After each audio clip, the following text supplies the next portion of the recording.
Matapos ang pagwawala ni Lou ay ngayon na i-review na natin ang chapter 43 and 44 ng Sakamoto Days ay masasaksihan na natin ang matinding labanan sa pagitan ng Order member na si Usaragi at ang isa sa death row inmate na si Dump. Isang labanan na magpapamalas talaga sa lakas ng isang Order member. Yan at marami pang iba ang ating matutungayan sa videong to. Yan may this is Mr. Meken at huwag na natin patagalin pa. Let's go! Usaragi.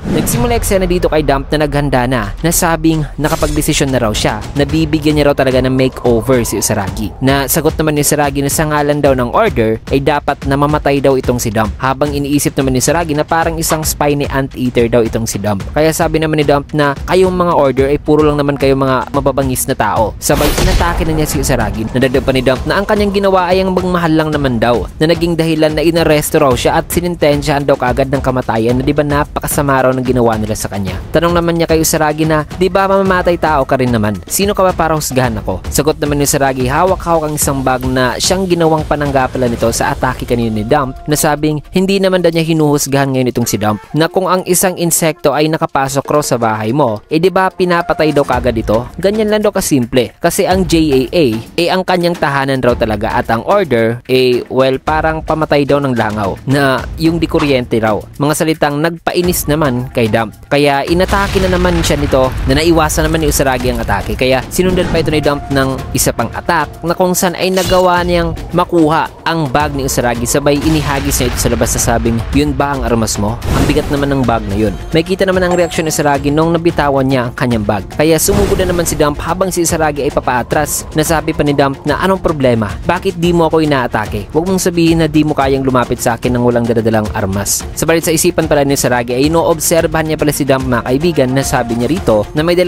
spikes daw sa kamay ni Dump at 6 naman daw sa katawan nito. At ang nakakuha pa raw sa kanyang atensyon dito ay saan ba raw nilalagay ni Dump ang mga spikes nito dito sa loob ng kanyang katawan na ang weird daw na parang mga back scratchers daw ito na tinatago ba raw nito ang mga spikes sa kanyang buto na ano na ba raw ang kanyang gagawin ngayon kasi ayaw niya raw makalapit talaga ng gusto dito kay Dump kasi hindi rin daw siya nakadala ngayon ng band-aids. Maya-maya pa na corner naman si Usaragi dito sa may Buddha statue kaya pangiting sabi naman ni Dump na ano nang gagawin mo? Magdadasal ka na ba sa Diyos mo? Gaya ng ipinakita mo kanina. Nang maya-maya pa sinipa naman ni Usaragi ang leeg ng statue mga kaibigan dahilan na natanggal ang ulo nito na sabi ni Usaragi na sagabal daw ito sa kanya. Nagulat naman si Dump sa ginawang niya ni Usaragi matapos niyan ay inapaka naman ni Usaragi ang ulo nitong statue at sinipa ito papapunta kay Dump mga kaibigan at sa full talaga ang tiyan ni Dump. Naramdam talaga nito ang sakit ng ataking yan na siyang nagpatalsik talaga sa kanya dito sa labas na nang nakalansya ay tinignan naman niya ang sa may bandang parang fountain na kung saan ay binasaan niya ang kanyang sarili. Nasabi naman ng 2 lalaki na hindi raw ganyan ang paggamit niya. Nasabi naman ng isa na maaaring isang foreigner daw itong babae. Nagsalita naman si Dump na sinipa raw nitong si Usaragi ang ulo ng Buddha na nagbibigay daw talaga ito ng bad karma. Sagot naman ni Usaragi na bad karma? Anong bad karma? Mapabait ang mga Diyos. Sabay kinuha niya ang bagay na lagayan ng paper fortunes at kumuha siya ng isa na ang nakuha niya ay ang may nakalagay na future blessing.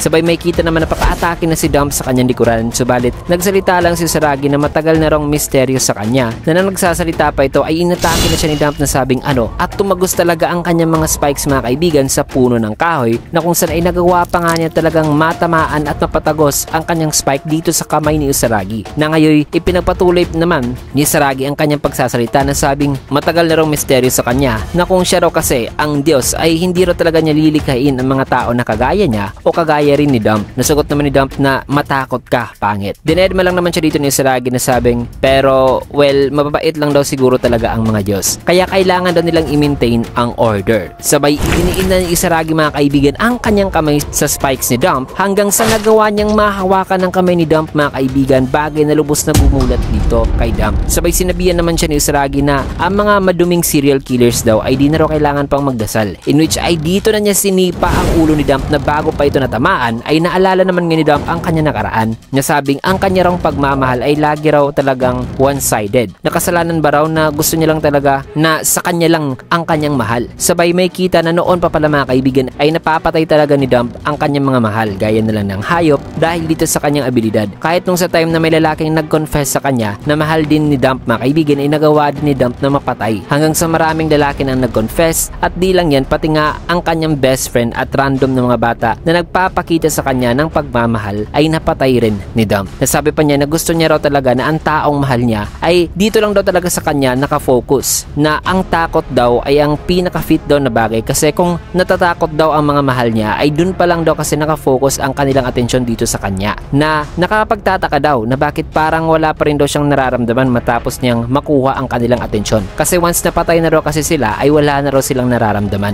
na masakit daw talaga ang heartbreak. Matapos yan ay dito naman sa present ay nakita na tumilapon sa napakalayong distance si Dump, hanggang sa nagawa niyang ma-maintain ang kanyang balanse. Nasabi niya sa kanyang isipan na kailangan daw niyang mahanap ang susunod na magmamahal sa kanya. Sabay tinanong niya si Usaragi na bakit ako. May kita naman si Usaragi na papalapit dito sa kanyang bag, napasigaw pa ni Dump na bakit ako. Ang ginawa ko lang naman ay magmahal, na wala naman daw siyang pinagkaiba sa iba. Sagot naman ni Usaragi habang binubuksan ang kanyang bag na walang pinagkaiba. Kaya nagpalabas na ng spike si Dump na sabing gusto ko lang naman na mahalin ako. Subalit kinuha na ni Usaragi ang kanyang weapon na sabing mga mamamatay tao tayo. Pero dahil ang mga kagaya raw nitong si Dump ay nag-i-exist, ay yan daw ang siyang naging dahilan so kung bakit itong si Usaragi ay may rason pa raw na mabuhay sa araw na ito. Sabay naghanda na si Usaragi mga kaibigan na may napakaangas na form mga kaibigan na sabing salamat, mahal kita. Nang masabi ni Usaragi ay napasabi na lang si Dump sa kanyang isipan na napakaganda daw ni Usaragi. Sabay dito na siya inatake ni Usaragi mga kaibigan na tumagos talaga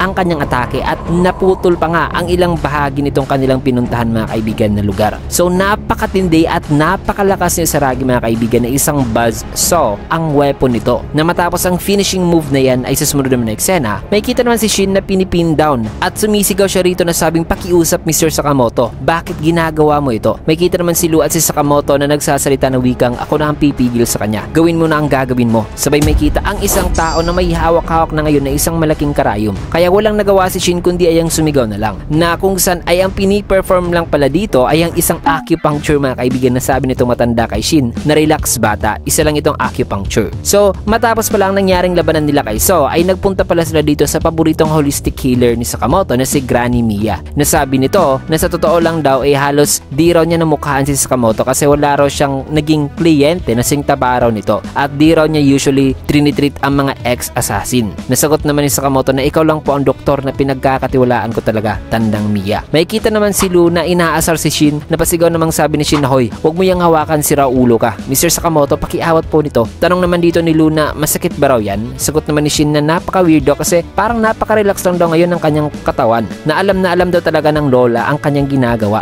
Nasabi naman ni Sakamoto na itong si Granny Mia ay isa rong legendary holistic healer para sa mga assassin, na kilala daw ito bilang ang God Hands sa assassin world. Kasi pwede ka raw magpunta dito kay Granny Mia kung may sugat ka raw mula sa laban. Kahit anong sugat pa raw yan ay napapagaling daw nito. Namangha naman si Lu sa paliwanag na yan sa Sakamoto, nasabi naman ng tandang Mia na napapagaling daw niya ang sugat as long as di pa raw patay ang tao. Kaya tanong naman ni Shin na so gaano po ba katagal na mananatili ang mga karayom dito sa likod ko, lola? Nasagot naman ng matanda na wikang bantayan mo yung mga bibig mo, bata. 98 years old pa lang ako. Mananatili ka dyan at least mga isang araw daw. Bagay na ikinagulat naman ni Shin. Kaya paliwanag naman ni Granny Mia na sa tuwing ginagamit daw kasi ni Shin ang bago nitong kapangyarihan ay equivalent daw ito sa parang pagpipigil ng hininga habang nag-i-sprint daw ito o tumatakbo na napakabilis. At base raw sa kasalukuyang fitness level daw ni Shin ay nasa 5 minutes max pa raw ang kakayahan nitong ma-maintain ang bagong kapangyarihan nito. Nasagot naman ni Shin na 5 minuto lang po ba? Sagot naman ni Mia na bata, kung gusto mong mamatay, idigawin mo ang gusto mo. Kaya tanong naman ni Luna, pwede niyo po ba akong i-check? Kasi parang nahihilo daw siya ngayon ng konti. Na nang hinawakan siya ni Mia ay sabi naman niya na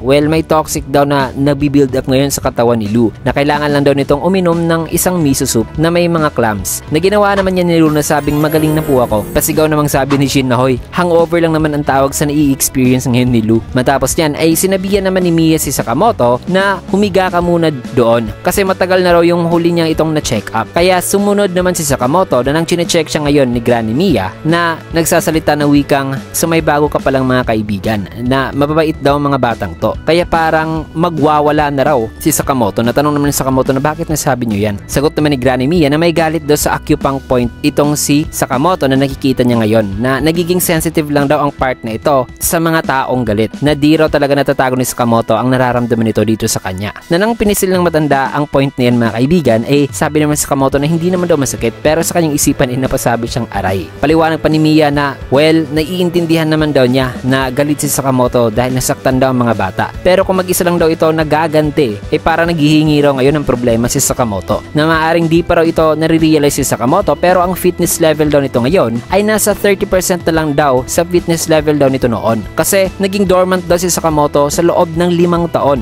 Kaya ngayon ay mas mahina pa raw ito tuloy kumpara kay Nagumo. Bagay na nagpainis naman kay Sakamoto. Kaya matapos ang check-up na yan ay sabi naman ito na di bali na raw. Kasi hindi niya raw naman talaga hayaang magpagala-gala na lang ng mas matagal pa ang mga taong yun. Maya-maya pa sinabihan naman siya ni Mia na teka muna. Sabay siniko niya ang tiyan ni Sakamoto na paliwanag naman na matanda na tinamaan niya raw ang pressure point sa lower dantian nitong si Sakamoto. Na dahil dyan ay medyo nasa kondisyon na raw ngayon ang fitness level ni Sakamoto. Nagpasalamat naman si Sakamoto habang papaalis na sabi nito na ikaw na po muna ang bahala sa kanilang dalawa. Sagot naman ni Granny Mia na okay, good luck. Matapos niyan ay sa ibabaw naman ng isang tower ay nandirito naman si Hisuke kausap sa cellphone si Sakamoto na sabi rito ni Hisuke na hindi pa raw niya nakikita ang mga killers. Na wag daw itong mabahala kasi di rin naman daw niya palalagpasin ng mga taong may ginawang masama sa kanyang mga kaibigan. Na ipapaalam daw niya kagad dito kay Sakamoto kung may mahanap na raw siya. Na napaka-weird daw tignan itong mga taong to kaya madali lang daw itong ma-spot. Na habang nasa tuktok siya ay sinabihan naman niya ang kanyang ibon na si Pisuke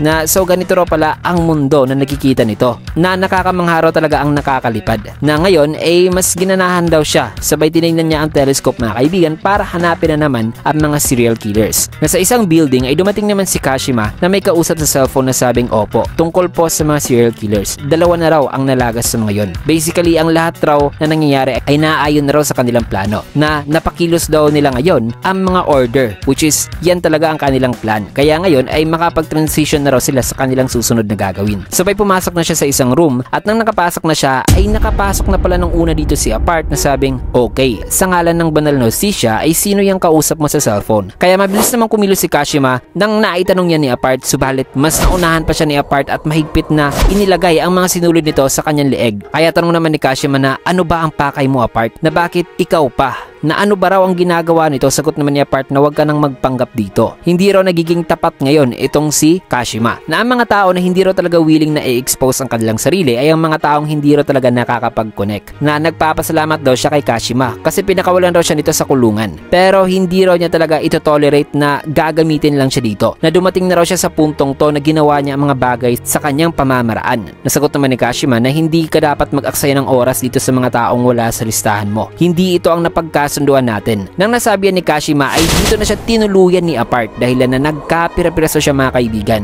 Sabay sabi ni Apart na gusto pa raw niya makipag-connect sa mas marami pang tao. May kita naman si Kashima na buhay pa, nasabi sa kanyang isipan na paano ito nangyari. In-underestimate daw nila si Apart na ito raw pala ang tunay na banta na magpapamiligro daw sa kanilang plano. Na nakakainis na grabe pa naman daw ang kanyang ginawa para ma-fix lang ang kanyang sarili noon. Tas ganito na naman daw ang sinapit niya. Nagsalita naman ang nasa cellphone na sabing ayos lang, huwag na tayong mag-overreact. Na paano kung hayaan na lang daw talaga nila si Apart sa kung anong gagawin nito. Nasagot naman ni Kashima na nakakahiya naman daw. Na sabi naman itong nasa cellphone na wag daw itong mabahala. Kasi bakit di na lang daw nila i-enjoy ang counting risk? Kasi ito raw ang perpektong paraan na mawasak talaga ang JAA. Na the more na may mas malaki raw damage at mas magwawala sila ay mas mainam daw yan para sa kanila. Matapos niyan ay sa labas naman ng story na Sakamoto ay may kita naman na nagpunta na pala si Minimalist mga kaibigan na ang isa sa death row inmates. Na dito sa loob ay may kita naman na nagbabantay ngayon si Aoi na ang asawa ni Sakamoto na may kausap sa telepono. Nasabing ayos lang ba si Shin? Na wag daw itong mabahala sa kanya kasi ayos lang din daw siya rito. Na wala rin naman daw ang gaanong customer ngayon. Na mag-ingat daw ito. Sabay pinutulan niya ang tawag kasi may customer daw. Na nang binati niya ito ng welcome ay may kita naman si Minimalist na nakatayo lang mga kaibigan. Kaya tanong naman ni Aoi na ano po ang kailangan nyo? Sabay sa isang lugar naman ay may kita si Sakamoto, hawak-hawak ang kanyang cellphone. So nakarating na pala si Minimalist dito mga kaibigan,